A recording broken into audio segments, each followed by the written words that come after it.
Şimdi nütsenle kaldığımız yerden devam ediyorum. Bakın böyle bir de deyim var. Das nützt mir nicht. O bana yaramıyor. Bu bana yaramıyor anlamında. Bu bana yaramıyor. Buradaki das tabii ki özne. Bu bana yaramaz anlamında. Yaramaz, yararlı değil anlamında. Evet, şimdi bakın. Der Joghurt, was nützt dir nicht? Evet, alalım mesela. Frische Luft alayım. Frische Luft, nütz, meiner Gesundheit. Die Gesundheit kullanabilirim. Gesundheit, der Sport nützt dem Körper, vücuda yararlı, değil mi? Sağlığa da yararlı. Gymnastik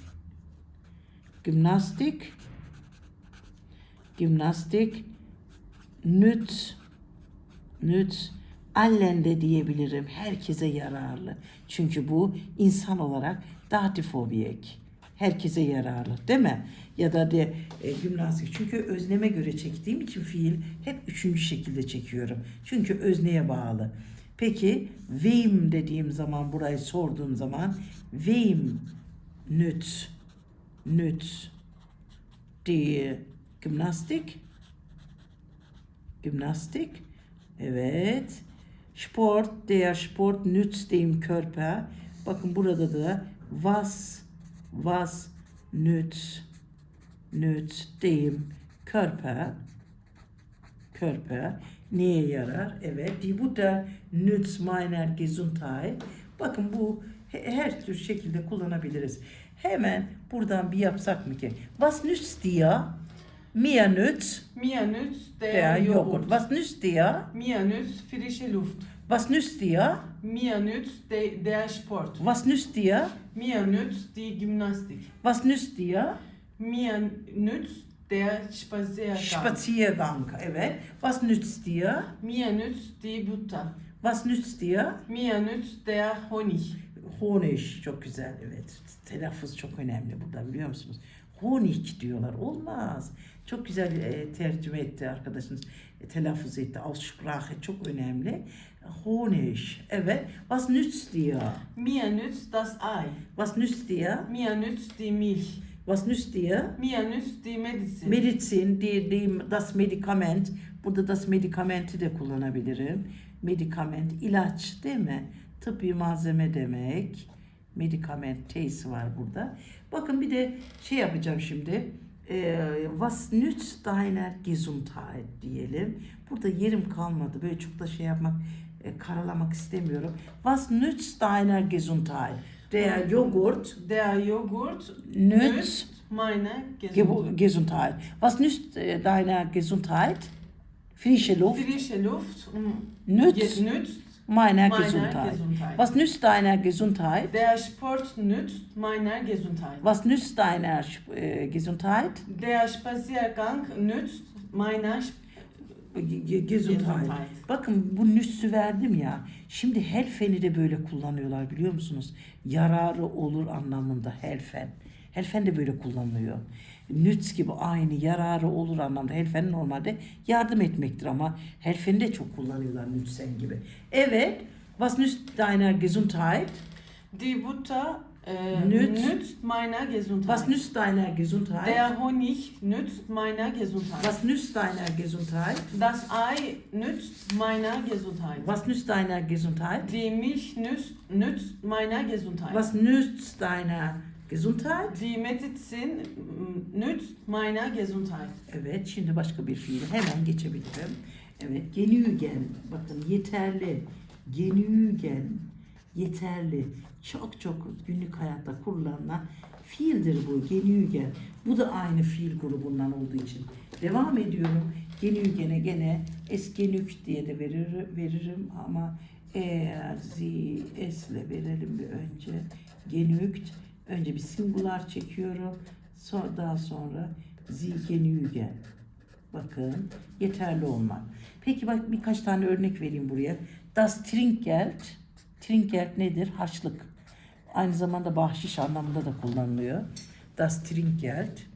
Peki Das Essen bana yeterli. Das Essen. Die Zeit, zaman bana yeterli. Das Geld, para. Die Pause, der Urlaub, tatil bana yeterli.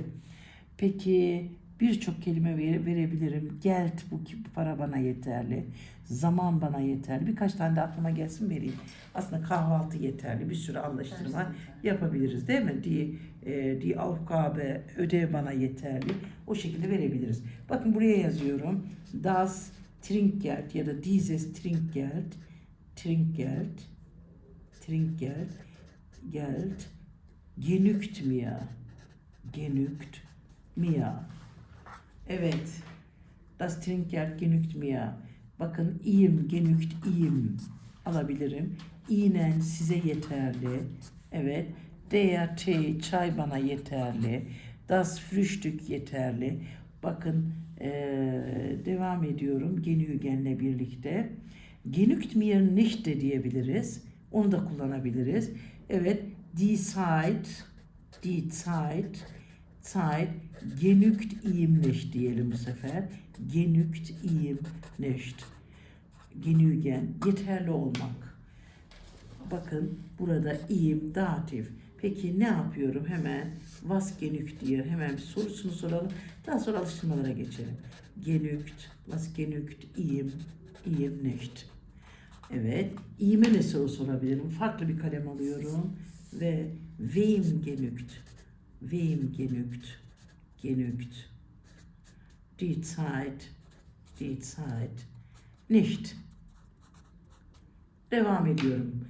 İşte der Urlaub, Urlaub'u verdim. Die Reise, Reise, die Ferien, bakın bu plural olduğu için Ferien, plural olduğu için buraya yanına plural koyacağım. Evet, die Bezahlung, Bezahlung, ödeme yeterli değil. Das Gehalt, maaş demek. Bu da maaş, bu da maaş. Bu maaş bana yeterli değil. Zaman bana yeterli değil. Peki bu imkan bana yeterli değil diye devam edebiliriz. Evet, was genügt dir nicht? Evet, bir böyle was'la sorayım. Was genügt dir nicht? Genügt dir nicht. Evet, cevap verirken ne diyeceğiz? Dieses diyelim. Dieses Trinkgeld yazdık. Dieses Geld, bu para bana yeterli değil. Dieses Geld genügt mir nicht. Zaman konusunu da yazabiliriz. Mesela bugün bana yetmiyor. Yetmiyor anlamında, yeterli değil anlamında kullanılabiliriz. Was genügt dir nicht? Dieses Trinkgeld genügt mir nicht. Aferin, aferin dieses diyebiliriz. Niye biliyor musunuz? Diese, peki der, die, das artikelin yanında eğer dieser'i kullanırsam diese, akuzatiflerinde de diesen olabilir. Bunlar ne biliyor musunuz? Bu göstererek söylediğimiz artikel, göstererek ve göstererek kullanılan artikeldir biliyor musunuz? Kullanılan artikeldir. Elinizle göstererek belli olan şeylerde dieses kullanılır. Peki hepsinde dieser kullan bu sefer. Was genügt dir nicht? Dieser Trinkgeld Dieses Trinkgeld genügt mir nicht. Was genügt dir nicht? Dieses Essen genügt mir nicht. Was genügt dir nicht? Diese Zeit genügt mir nicht. Was genügt dir nicht? Dieses Geld genügt mir nicht. Was genügt dir nicht? Diese Pause genügt mir nicht. Was genügt dir nicht? Dieser Urlaub genügt mir nicht. Was genügt dir nicht? Dieser Tee genügt mir nicht. Was genügt dir nicht? Diese Reise genügt mir nicht. Was genügen dir nicht? Evet. Die Ferien, bakın çoğul olduğu için onu bir yazacağım. Ferien pluraldir. Ferien genügen mir nicht. Genügen mir nicht. İşte özne çoğul olursa ne? Çünkü burada yanılmıyoruz değil mi? Mir'e göre çekilmez özne. Fiil. Feryen'e göre çekilir. Feryen'de plural olduğu için genügen kullanıyorum. Evet. Was genügen dir nicht? Die Ferien genügen mir Die nicht. Ferien genügen mir nicht. Was genügt dir nicht?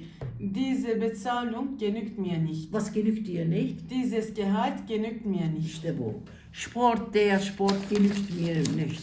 Bakın gene geldim buraya. Sırayla gidiyorum. Sırayla gidiyoruz gene. Şimdi genügeni de yaptım. Nützen de yaptım. Şimdi es geht'e gelelim. Evet. Hani Almanca'ya başlarken wie geht es diye soruyorlar ya. Es geht verelim şimdi. Burada es olduğu için nasıl böyle parantez içerisinde alıyorum. Nasıl gidiyor, nasılsın anlamında sorulan bir fiil. Es geht konu ne? Umla da kullanılıyor. Ama eğer sie, es diye çekiyorum. Çünkü burada es olduğu için bakın sie çekilmez burada. Sie yok. Es geht. Evet. Es geht. Wie geht es? Wie ile gene soralım. Nasılsın anlamında. Wie geht es? Wie geht es dir? Direkt soruyla başlayalım. Wie geht es dir? Nasıl cevap veriyoruz? Mir geht es gut. Çünkü es özne. Peki bu dir ne? Personal zamirimiz değil mi? Personal olan nesnemiz. Mir geht es gut. Bu şekilde. Devam ediyorum. Bunu biraz yoğunlaştıracağım. Wie geht es? Buradaki amaç öznem olduğuna göre artık insana yöneleceğim. Wie geht es? Wie geht es deinem Mann? Kocan nasıl? Eşin nasıl? Evet, deinem Mann yerine es geht danke de diyebiliriz. Ama biz böyle bir şey olarak gidelim. Es geht erkeklere. ihm gut. Peki, wie geht es? Wie geht es? Wie geht es? Diğeri mirle cevap vereceğiz. Onlara ayrı. Wie geht es deiner Mutter ya da Schwester, şuraya aşağıya alayım. Schwester nasıl? Evet, es geht'i başa alıyorum. Es geht ihr, kızlara ihr diyoruz datifinde değil mi? Bunun zamiri bu işte. Ihr gut. Devam ediyorum. Çoğul. Wie geht es? Dem Kind ya da deinem Kind. Evet, das artikelin datifinde görelim. Ihm geht es gut. Ihm de baş alabilirim. Ihm geht es gut.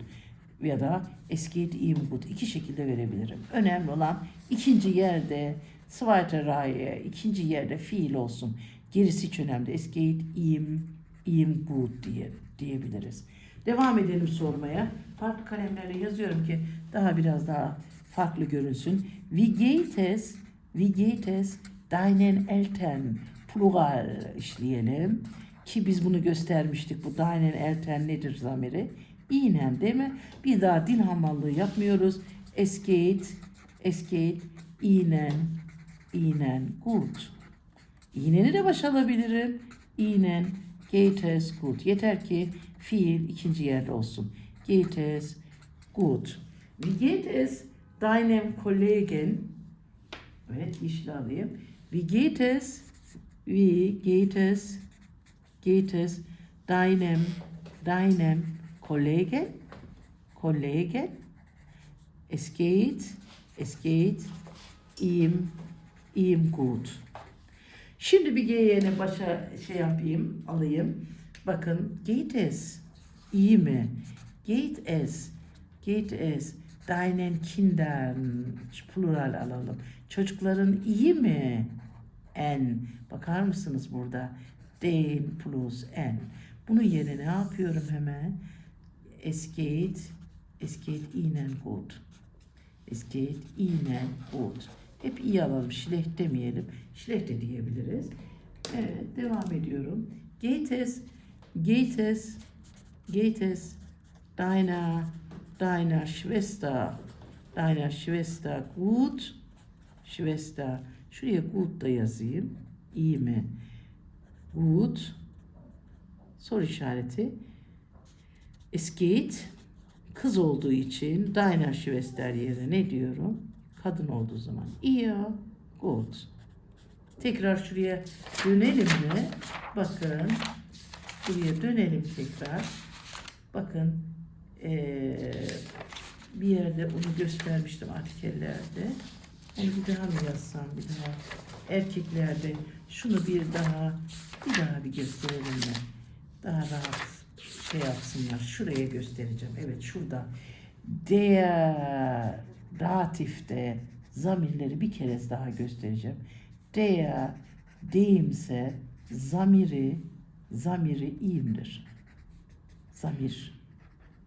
Evet, die artikeli datifte der değil mi? Evet, zamiri nedir? Ihr. Zamiri ihr. Peki das artikeli datifinde deyim değil mi? Zamiri im yerine kullanılan demek zamir. Ve plurale geçelim. Pluralde de dinin pluralde deyin altı en değil mi? O zaman bunun zamiri de nedir? İnen. Bakın bunları hemen şu erkekler için im zamir, kızlar için bayanlarda diğer artikelinde ve burada eşya ve das artikeli olanlar için eşya veya das artikeli için bunu kullanıyorum. Şurada da pluralde de her ikisi bayan ve erkek için de ne kullanıyorum?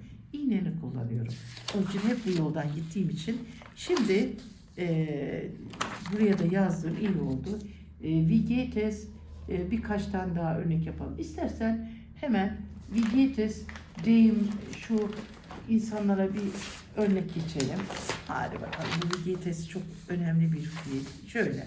Bakın burada hem görelim erkeklere iyiyim diyeceğim. Çünkü söylerken deyim diyeceğim. Bayanlara di ve bu şekilde devam ediyoruz. Evet. Şunu iyice belli edelim. İyice belli edelim şunu. Evet. Şuraya bakacağız. Wie geht es deinem Vater? Es geht ihm gut. Wie geht es deiner Mutter? Es geht ihr gut. Wie geht es deiner Schwester? Es geht ihr gut. Wie geht es deinem Bruder? Es geht ihm gut. Wie geht es deiner Tochter? Es geht ihr gut. Wie geht es deinem Bruder? Es geht ihm gut. Wie geht es dem Mädchen? Es geht ihm gut. Wie geht es dem Jungen? Es geht ihm gut. Bakın buradaki üçgeni var. Wie geht es dem Fräulein? Es geht ihm gut. Wie geht es der Frau? Es geht ihr gut. Wie geht es dem Mann? Es geht ihm gut. Wie geht es der Tante? Es geht ihr gut. Wie geht es dem Onkel? Es geht ihm gut. Wie geht es deinem Cousin? Es geht ihm gut. Wie geht es deiner Cousine?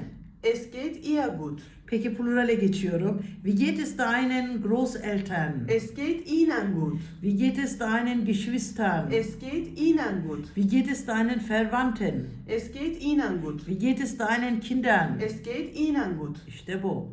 İşte bu. İşte bu. Evet. Hemen eski eğitime geçiyoruz. Daha sonra bir süpürme alıştırması yaptığımda hepsini göreceksiniz.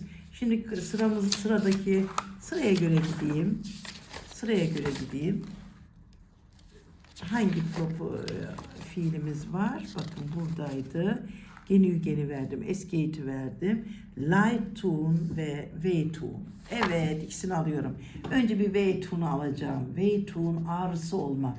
Almanya'da gittiğiniz zaman hani kimseye Allah doktor şey yapmasın ama mecbur kaldığımız zaman lazım. Neren ağrıyor dediği zaman bakın sie, es tut weh, evet, tut weh, pluralde sie tun weh. Görüyor musunuz? V'yi nasıl yazıyorum, okuyorum? V, H'yı okumuyorum çünkü önünde S harfi yok.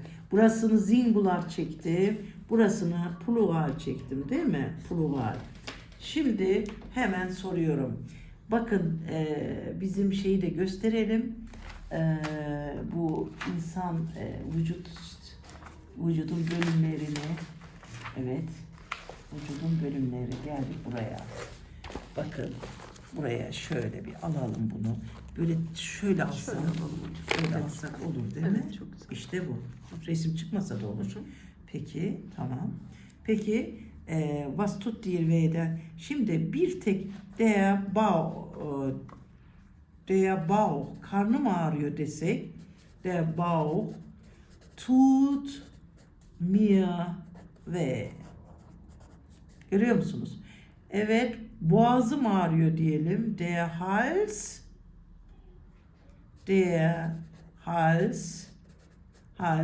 tut mir weh. Evet, tekil bir gideyim. Başım ağrıyor desem. Der Kopf tut mir weh. Sistematiğini anladınız mı? Bakın bu zamirdir.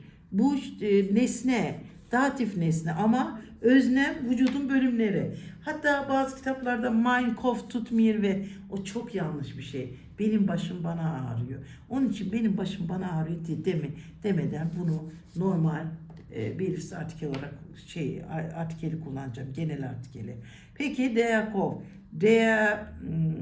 Das Herz, kalbim ağrıyor diyelim mi? Der Bauch yazdım. Tekilleri bulmaya çalışıyorum. Evet, die Nase, burnum ağrıyor ya da die Hand, tek başına kullandığımız şeyleri böyle. Bir de çoğul kullanalım gel. Çoğul kullanalım.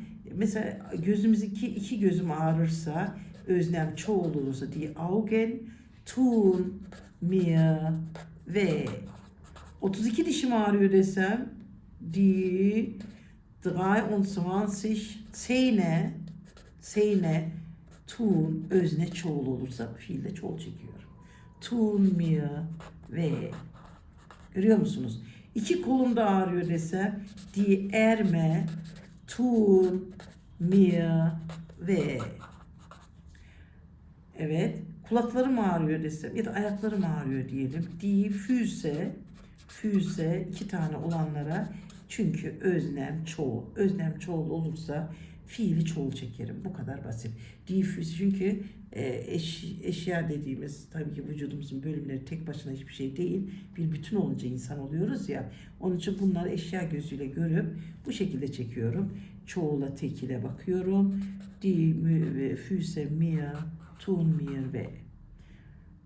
Bakın da die Knien, dizlerim ağrıyor desek, Knien çoğulunda tun mir weh.